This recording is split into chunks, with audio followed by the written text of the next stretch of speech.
Muy amados hermanos y hermanas de nuestra congregación en Pamplona, quiero darle la bienvenida a todos y cada uno de ustedes, saludarles muy fraternalmente con los saludos de mi amada esposa también, como siempre, y nuestros saludos para ustedes, para mi hermana en País Vasco, mis hermanas en Francia, también mi hermana allá en Noruega y todos quienes nos acompañan muchas veces, aún pese a la distancia, nos acompañan para de alguna manera animarnos a entender que no estamos solos, sino que siempre está el Señor con nosotros y por supuesto todos ustedes que nos acompañan cada día domingo.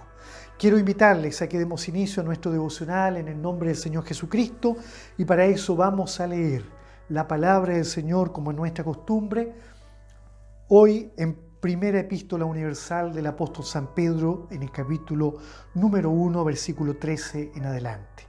La invitación es para que usted pueda leer la palabra del Señor a través de su propia Biblia, pueda ponerse de pie y para que solemnemente podamos oír la lectura de la palabra del Señor. Primera de Pedro, capítulo 1, versículo 13 en adelante. Leemos: en el nombre glorioso de nuestro Señor y Salvador Jesucristo. Amén. Por tanto, ceñid los lomos de vuestro entendimiento.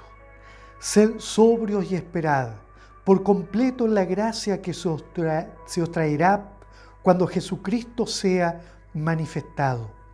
Como hijos obedientes, no os conforméis a los deseos que antes teníais estando en vuestra ignorancia, sino como aquel que os llamó es santo, sed también vosotros santos en toda vuestra manera de vivir, porque escrito está: sed santos porque yo soy santo. Amén.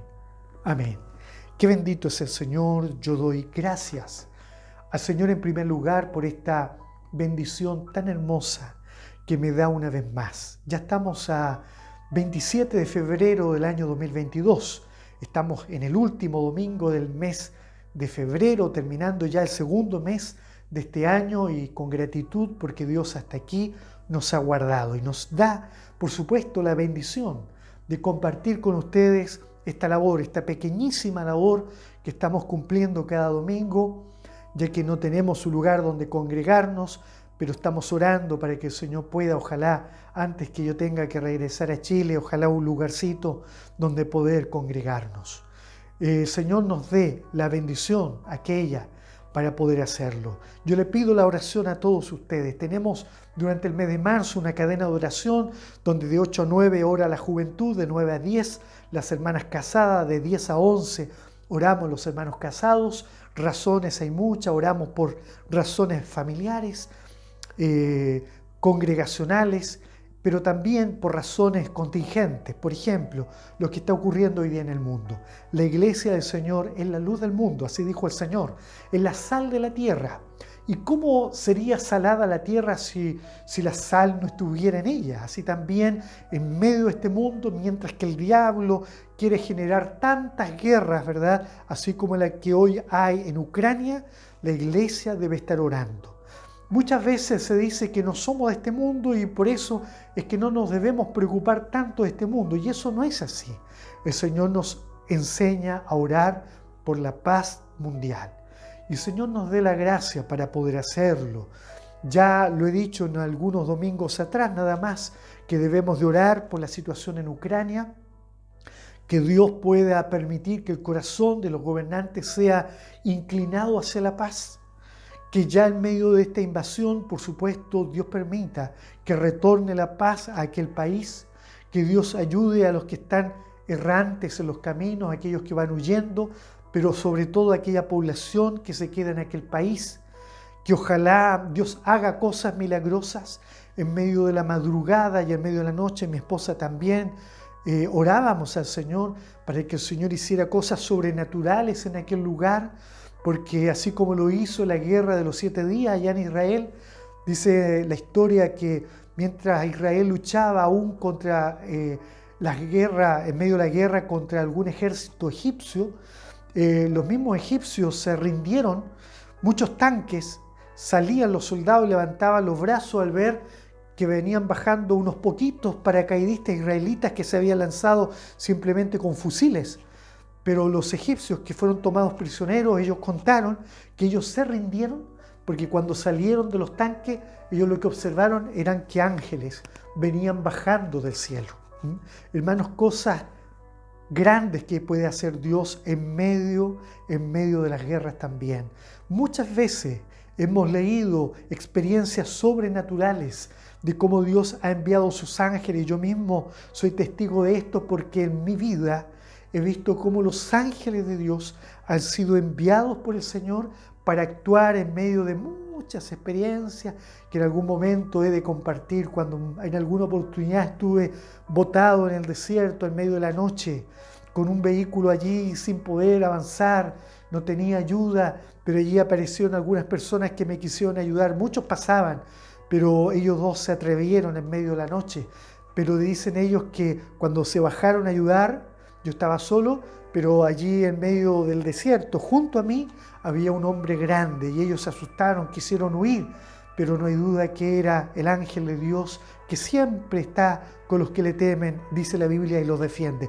Y ellos daban testimonio de eso.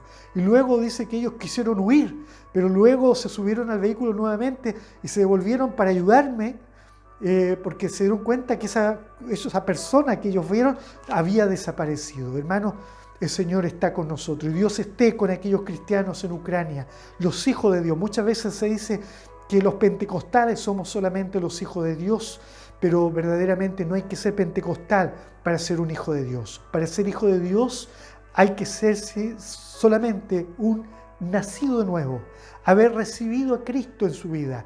Y eso le hace a usted un hijo o una hija de Dios. Y no hay duda que allá en Ucrania también hay muchos hijos de Dios, así como también lo han de haber allá también en Rusia. El Señor ayude a sus hijos, les fortalezca en esta hora de la prueba.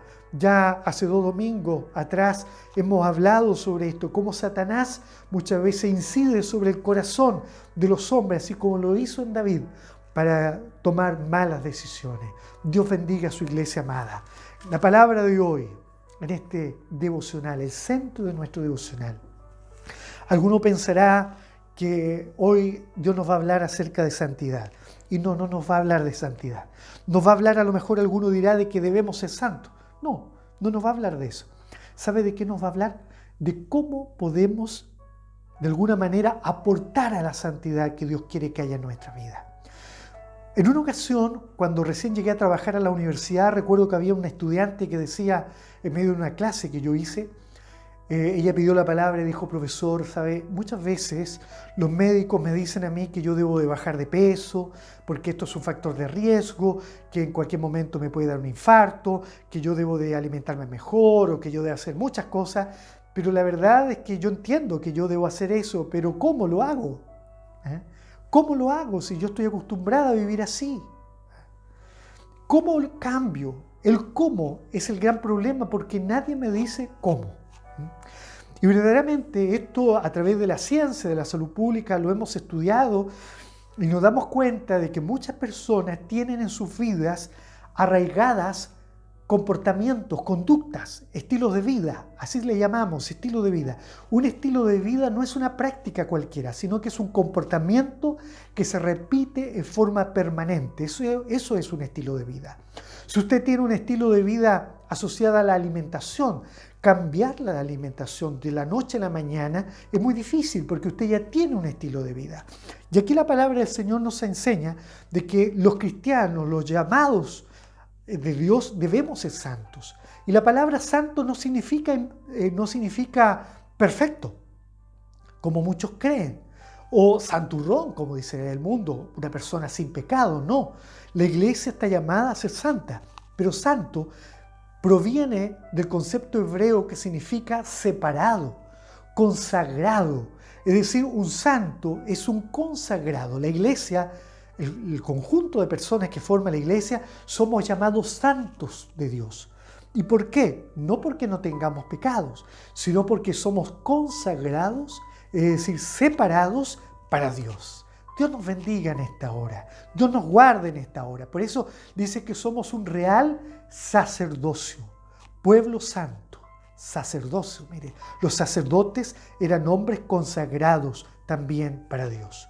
Pero hay que decirlo como es, en medio de este llamado, ¿verdad?, a la santidad, a vivir una vida de consagración, caminando hacia la perfección, por supuesto, debemos entender que somos pecadores. Y nos pasa muchas veces lo de esa alumna, que ella sabía que tenía que cambiar, pero ¿cómo? ¿Cómo lo hacía si tenía un estilo de vida que no se lo permitía? Y acá dice la palabra del Señor: como hijos obedientes, no os conforméis a los deseos que antes teníais, estando en vuestra ignorancia. Nos habla claramente que antes de conocer al Señor éramos ignorantes, no éramos entendidos. Hoy día entendemos, antes no, éramos ignorantes. Hace algunos domingos atrás el Señor nos hablaba en el libro de Daniel, nos recordaba que llegaría la hora en que los entendidos resplandecerían, ¿se acuerda? Resplandecerían los entendidos, es decir, el llamado de la iglesia es que seamos entendidos para que en ese día podamos resplandecer a la gloria eterna de nuestro Dios. Alabado sea el nombre del Señor. Dios no quiere una iglesia ignorante. Dios no quiere una iglesia que se haga llamar iglesia, pero que viva en la ignorancia, es decir, en los deseos pasados. ¿Cuántas personas viven en las congregaciones diciendo yo soy un cristiano, pero viven atados a los deseos de la carne? Siguen siendo mentirosos, siguen siendo a lo mejor codiciosos, viven codiciando, quieren siempre más. Son también a lo mejor envidiosos, no se conforman con lo que Dios les ha dado a ellos, sino que miran lo que otros tienen y quieren eso. ¿Por qué? Porque en la iglesia a lo mejor también hay envidia. Y aquí la palabra del Señor dice: no os conforméis, ¿verdad?, a los deseos que antes teníais estando en vuestra ignorancia. Es decir, que muchas veces en medio de las congregaciones también somos visitados, o muchas veces hay personas que viven como esclavos a estos pecados, pecados sexuales. ¿Qué podemos decir de eso? Es una realidad en medio de las iglesias. Yo he visto hombres consagrados a Dios que se ven tan bonitos en el Señor, hombres y mujeres, no solamente hombres, hombres y mujeres hermosos, de grande reconocimiento en medio de la iglesia, pero es que ahí está el gran problema. Y sabe que han caído de la gracia de Dios a través de pecados sexuales. Hoy día ya no están en medio de las iglesias. Eran oficiales, eran guías, predicadores, pastores, eran grandes hombres de Dios y hoy ya no lo son. ¿Y por qué? Porque algo pasó, pero predicaban acerca de la santidad, predicaban acerca de vivir una vida santa. ¿Pero por qué cayeron? ¿Por qué pecaron? ¿Será que siempre pecaban? A lo mejor estábamos engañados, a lo mejor pensábamos que eran grandes y a lo mejor no lo eran, porque finalmente, ¿quién conoce el corazón del hombre? Sino solamente Dios. Dios nos ayude, hermanos míos. Dios nos ayude. Dios quiere darnos un mensaje, aunque sea breve en esta hora, pero es un gran mensaje. ¿Y sabe por qué? Porque más que decirnos que debemos ser santos, Dios quiere enseñarnos a cómo podemos hacer para poder alcanzar santidad. Quiero comentarles que allá en el libro del Éxodo, la palabra del Señor cuenta que en aquella noche, cuando los hebreos iban a ser sacados de Egipto, ellos estaban esclavos allá en Egipto durante muchos siglos. Entonces viene la orden de Dios de que en esa noche los va a sacar. Esa es la noche de la Pascua. Y ellos tenían que comer el cordero pascual. ¿Se acuerda usted? Ellos mataron un corderito en cada hogar, las familias comerían de él, la sangre fue puesta en los dinteles de las puertas, las ventanas, pero ellos tenían que salir en esa noche. Y tenían que comerlo rápidamente porque la huida tenía que ser veloz. Así como en este tiempo, hermano, las señales nos están enseñando, nos están mostrando de que la iglesia debe de huir de este mundo en forma veloz. Será sacada de este mundo en forma veloz. ¿Y qué debe hacer la iglesia? Estar lista. Y los hebreos en esa noche, Dios les dice que tenían que estar listos para la huida, comer rápido, presurosamente. Les dice en el libro del Éxodo, en el capítulo número 12.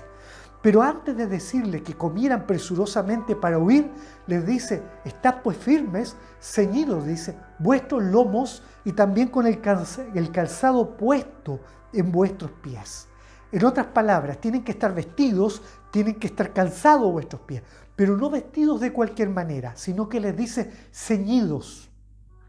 La palabra ceñido no es solamente vestirse, sino que ceñirse significa ajustarse la ropa. Yo podría soltar los botones y estaría claro con una chaqueta, pero si yo digo voy a ceñir la chaqueta, me la voy a abrochar. Se puede ceñir la vestidura a través de un cinto.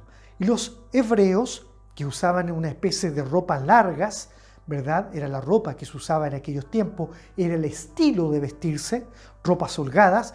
Ellos, para poder trabajar, no usaban esa misma ropa de esa manera. Ellos la ceñían. Cuando ellos iban a correr, se ceñían la ropa porque si no se tropezaban. Entonces tomaban la vestidura, la levantaban un poquito, la enrollaban y se la amarraban con un cinto a la cintura. Por eso, ceñidos vuestros lomos, porque la palabra lomo significa cintura. El lomo es la zona final de la espalda, la zona central del cuerpo. Quédese con la idea del centro del cuerpo, el lomo, ¿verdad? El lomo es el centro del cuerpo. Ceñido vuestro lomo, es decir, ceñir vuestra ropa al nivel de la cintura. ¿Para qué? Para poder correr. La usaban así también la ropa, ¿sabe para qué? Para luchar. Y por eso es que en la vida espiritual, Pablo también enseña que debemos ceñirnos. No ponernos solamente la armadura de Dios. Allá en el capítulo número 6, que siempre cito, donde Pablo habla acerca de la armadura de Dios, dice: estad pues firmes, ceñidos vuestros lomos con la verdad. Está hablando de la vestidura espiritual, por supuesto, ya no de la ropa, sino que de la vestidura espiritual, y dice: ceñidos vuestros lomos con la verdad. Pareciera ser que lo que está diciendo Pablo es que la verdad, que es Cristo, es lo que nos permite tener una ropa espiritual ajustada, ceñida, de tal manera que podamos luchar. Podríamos tratar de vestirnos espiritualmente, pero si no es con la verdad, no podemos tener la armadura adecuada para luchar. Dios nos bendiga en esta hora. Estad pues ceñidos. Esto es algo importante, porque aquí está hablando acerca de la santidad, pero decíamos que Dios quiere no hablarnos de santidad, sino del cómo lograr ser mejores. ¿Cómo lograr ser mejores? Cuando uno mira el Nuevo Testamento, en Lucas 12, habla sobre el siervo que debía ser vigilante. Y el siervo que iba a ser vigilante, el mismo Señor Jesucristo, Él le habla así a los discípulos, les dice que es aquel siervo, aquel que cuando el Señor viniere lo halle velando. Pero ¿cómo iba a estar velando? No solamente despierto con sus ojitos abiertos, sino que le dice: ceñido vuestros lomos. Un siervo que tuviera sus ropas ceñidas. ¿Por qué? Porque tendría que salir al encuentro de su Señor. Amados hermanos, ya el Antiguo Testamento, el Éxodo, el Nuevo Testamento, los Efesios, el libro de San Lucas, a través del Señor, nos enseñan la importancia de tener una ropa espiritual ceñida. ¿Para qué? Para la lucha, para la batalla. No se trata de vivir una vida cualquiera, sino que una vida ceñida con la verdad, es decir, con Cristo. Pero aquí hay una palabra que es muy interesante, porque en medio de la iglesia, hoy día, las iglesias deben luchar también contra el pecado. Y muchas veces sucede que en medio de la juventud, de la adultez, de los adultos mayores, de las congregaciones, se dice: yo todavía soy esclavo de este pecado. Soy un codicioso, soy mentiroso. Muchas veces quiero salir de un problema y echo mano a una mentira. ¿Pasará eso en medio de la iglesia de Dios? Muchas veces. Muchas veces hay hermanos que no se dan cuenta, hurtan cosas por allí y las tienen en sus casas, las sacan de sus trabajos, sin permiso de nadie. ¿Habrán estas cosas en medio de la iglesia? La murmuración, el pecado de hablar en contra de otro, que también nos aleja de la santidad. ¿Cuántas cosas nos alejan de la santidad? La codicia, el celo humano, ¿verdad? El celo humano, esa inciencia, que muchas veces tratamos de juzgar a otros si son o no son cristianos, porque son o no son como yo, o como usted, y creemos que el cristiano perfecto es aquel que es como yo. Mire, qué error más grande. Esa falta de humildad, de decir, vivir una vida vanagloriosa. Cristianos que se creen, como decimos en Chile, muchas veces se creen, se sienten superiores a los demás. Hermano, ayúdenos el Señor. En la iglesia no hay nadie superior a otro. En las congregaciones todos somos iguales. Escuche bien, por favor escuche bien, porque aquí hay un problema en medio de las congregaciones de hoy. Muchas veces nos olvidamos que el único que debe recibir toda honra y gloria es Dios. Él es el único que debe recibir honra, gloria para siempre. Y no nos damos cuenta cuando muchas veces en medio de las congregaciones hasta se endiosa a las personas, que a un profeta, que a un ministro, que a un hermano muy bueno, a un teólogo o inclusive a un pastor. ¿Y por qué no decirlo? Autoridad de nuestra iglesia, oh amadísimo, excelentísimo pastor. Hermano, ¿y a Dios cómo lo tratamos? A veces llegan, nos arrodillamos y decimos, Jesús. Hermano, en cambio al pastor, amadísimo pastor, ¿no? Mi respetadísimo. Dios nos ayude, hermano. Dios es el único, escuche bien, que en las iglesias debe recibir la honra y la gloria. Yo no sé si alguna vez esta predicación la escuchará un pastor, pero si usted es pastor, nunca reciba honra de la iglesia. Corrija a su iglesia, enseñe solamente a honrar a Dios, porque Él es el único que merece toda honra, gloria y alabanza, ¿verdad? Predicadores que le gusta la adulación, que le gusta recibir aplausos, cantores que cantan tan lindo, tan hermoso, pero sería mucho más hermoso que recibieran solo la gloria de Dios, ¿verdad? Solamente el reconocimiento de Dios, pero muchas veces ellos, ¿qué quieren? El aplauso de la iglesia. Ayúdenos el Señor. ¿Cómo batallamos contra todos estos pecados? ¿Habrán pecados en medio de la iglesia? Claro que sí. Los pecados sexuales, decíamos recién también, que no son pocos en medio de las iglesias. Hermanos, ayúdenos el Señor. Esta alumna me decía a mí, nadie me dice cómo puedo cambiar mis comportamientos.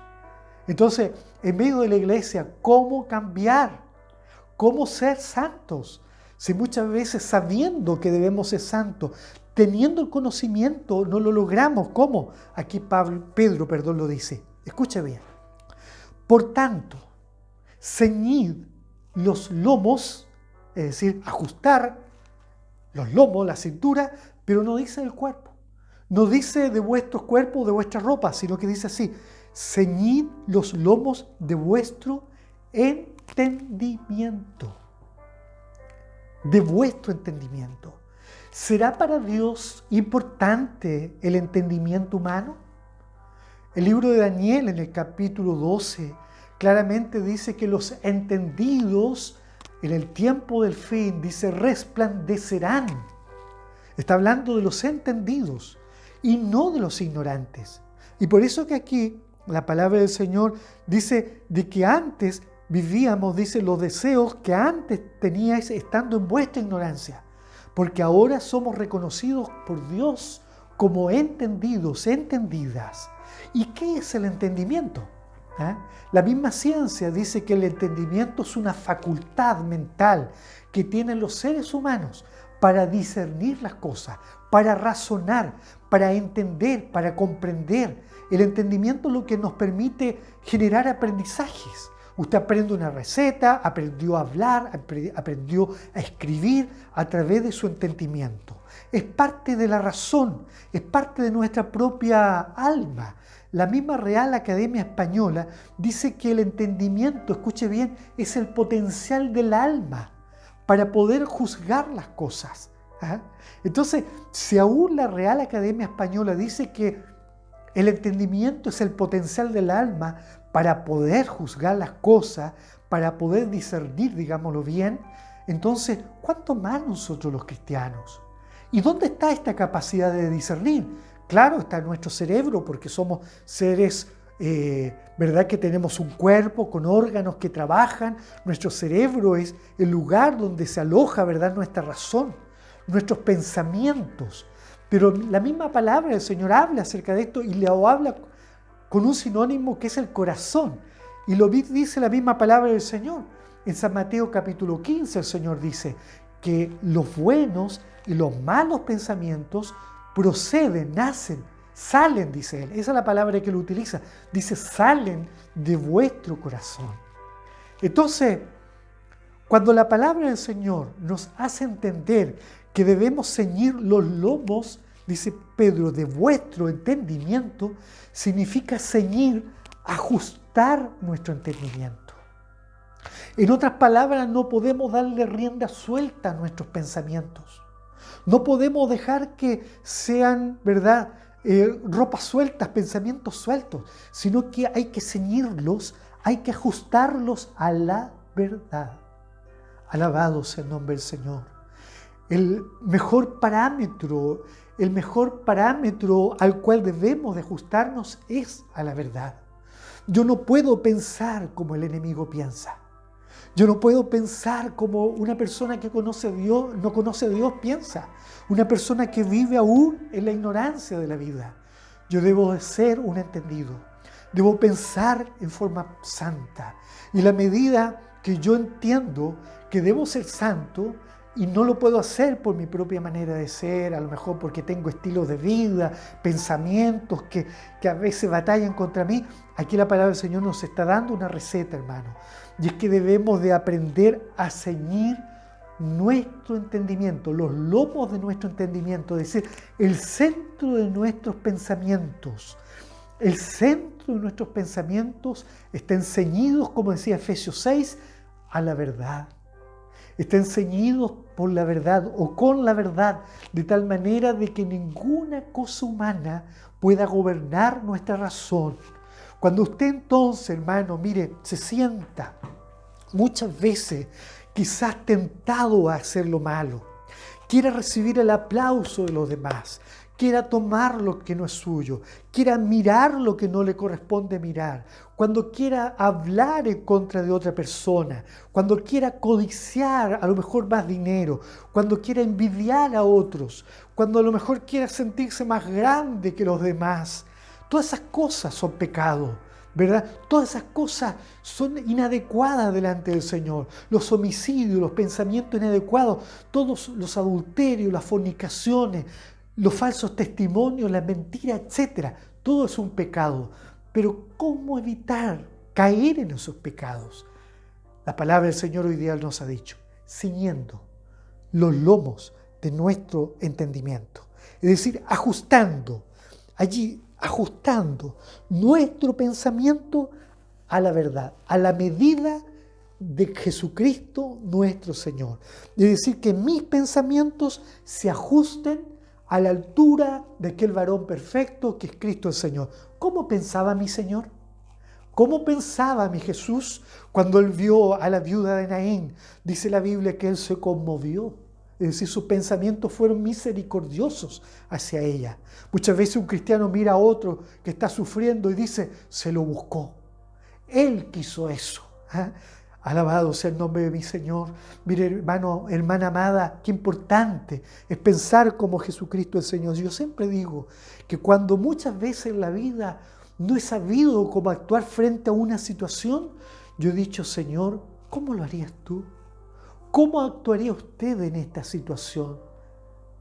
Ayúdenos el Señor. Por eso que hay una alabanza que dice, enséñame, oh Señor, enséñame. El Señor nos enseña, hermanos, a poder también a cultivar buenos pensamientos, y también a esos pensamientos que muchas veces llegan, escuche bien, a llevarnos cautivos al pecado. Nosotros, ¿qué debemos hacer? Erradicarlos. En una ocasión, un joven me decía, hermano Juan, soy visitado permanentemente por el pecado. Muchas veces yo no quiero caer en pecado, pero no sé qué hacer, porque siempre caigo en el pecado. Y cuando ya he caído, trato de levantarme delante del Señor con vergüenza y me da rabia ser así. No sé qué hacer, ¿cómo lo puedo hacer? Entonces yo le dije, mire, su gran problema no está en la acción, sino que su gran problema, ¿sabe dónde está? En sus pensamientos. Si usted actúa es porque primero piensa hacer algo. Nadie actúa como un zombie. Todos primero, antes de actuar, pensamos en lo que vamos a hacer. Entonces, tenemos que pedir a Dios, hermanos amados, que Él nos ayude a discernir sobre nuestros pensamientos. ¿Es adecuado lo que estoy pensando? ¿Está bien? ¿Estoy bien pensando así? ¿Lo que estoy pensando hacer corresponde, Señor, a tu voluntad? ¿O te estoy ofendiendo, mi Señor? Y cuando usted se dé cuenta que ese pensamiento no va de acuerdo a la palabra del Señor, porque es un pecado, entonces usted radíquelo, sáquelo, piense en otra cosa. Y si usted dice, no, es que nuevamente el diablo me lleva a ese pensamiento, está bien. Si entendemos, estamos en una batalla, pero vaya a la oración, hable con Dios, vaya a la oración, ore con Dios. Y cuando estamos orando, nuestros pensamientos empiezan a conectarse con el Señor amado, con este Padre Celestial. Dios bendiga este devocional en esta hora. Aquí hay una receta de Dios para nosotros. No seamos como esa joven que no sabía cómo actuar. Hoy nosotros sabemos que la solución a nuestros pecados está en el centro, en los lomos de nuestro entendimiento, en el centro de nuestro corazón, en el centro de nuestra alma. Por eso lo que habita en el corazón sale por la boca, dice la palabra del Señor. Pero si en mi corazón, en el centro de mi vida, habita Cristo, en el centro de mi vida habita la verdad, pues entonces yo voy a ser capaz de repartir cosas buenas, porque del buen tesoro de mi corazón las voy a poder también repartir. Dios bendiga esta palabra en nuestra vida. En su vida, yo les mando un gran abrazo en esta hora y vamos a pedir la bendición del Señor.